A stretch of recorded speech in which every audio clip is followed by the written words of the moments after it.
আজাদ হিন্দ বাহিনীর বিচার এবং গণবিক্ষোভ। আজাদ হিন্দ বাহিনীর বিচার চলাকালীন ভারতীয় জনমানসে তীব্র প্রতিক্রিয়া দেখা যায়। সরকারের কাছে তারা দেশদ্রোহী হলেও ভারতীয়দের চোখে তারা দেশপ্রেমিক হয়ে ওঠে। তাদের বিচার বন্ধের দাবিতে বিভিন্ন জায়গায় প্রকাশ্যে জনসভা মিছিল বের হয়।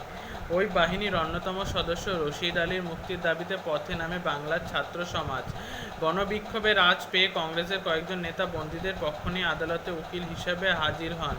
দেশের বিভিন্ন জায়গায় মিটিংগুলি ব্রিটিশ বিরোধী হিংসাশ্রয়ী বিক্ষোভে রূপান্তরিত হয়।